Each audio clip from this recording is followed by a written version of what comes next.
You talk too much and veterans hate it. That's the BLUF. So military communication is entirely different than civilian communication. I don't speak for veterans, but I've been told I talk way too much many times by them. Military communication is totally different from civilian communication. Civilian communication is designed to build rapport. Military communication is the exact opposite. So in the military, you have to think of everything in the context of, and I keep trying to think of a gentle way to say this, and there's not one, war. So they have battle readiness that anytime if things go down, they are expected to respond and, use their training. So one of the most important elements of their training is learning how to communicate effectively. They call this BLUF communication, which is bottom line up front. So let's say Specialist Jones runs up to his commanding officer and he's going to tell him that the camp down the way is under fire. Now, I'm thinking like Civil War era right now. Normally there's like a radio, but anyways. So he runs up to him and he's supposed to deliver this message, and the commanding officer's like, tell me what happened, son. And he's like, I was walking down by the river, and then all of a sudden I heard gunfire, and then so I ran back. And he's just like, he shakes him. He's like, get to the point, son. And then he's like, the camp's under fire and half the troops are dead.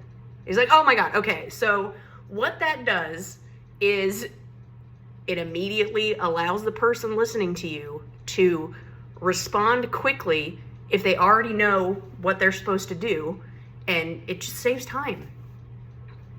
You need to think of it in the context of a life-threatening situation. Life or property-threatening, I guess, but life is more important. So how does this affect them in the civilian world? In the civilian world, and I struggle with this, that's why I'm laughing, which is even funnier because I don't fit into the military world because I talk too much. It's a nightmare. Outside these videos, I generally don't talk much, but yeah, apparently that's too much for service members and too little for civilians. So in the civilian world, this impacts them because they're thought of as being too abrupt.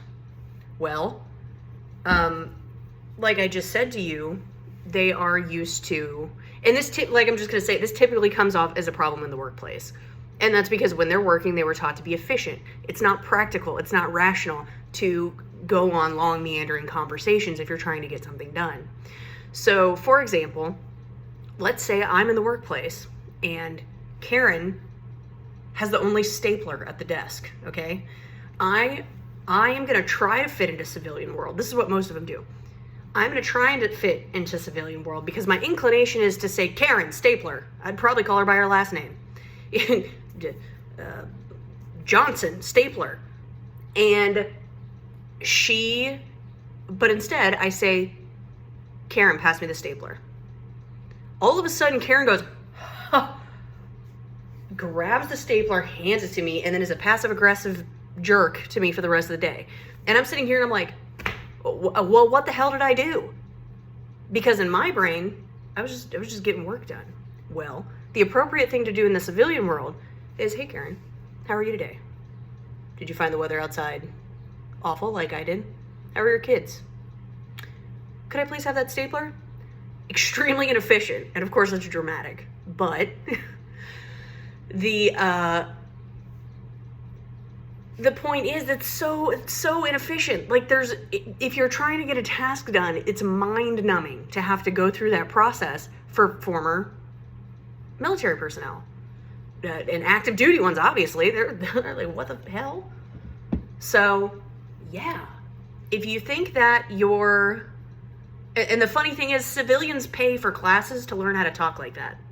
Like to learn how to be effective communicators. So just think about that. Whenever you get mad at your veteran coworker or veteran client or what have you for being too abrupt, they're not trying to be rude to you. They're trying to communicate with you efficiently. And then, I mean, time is the most valuable thing, besides life, which, is your time. So they're not being rude to you. In fact, they're being very polite. They're not wasting your time. So next time you hear them talk like that, they're not, just flip your lens. They're not being too abrupt. They're being considerate of your time and trying to do what they were trained to do, which is be awesome.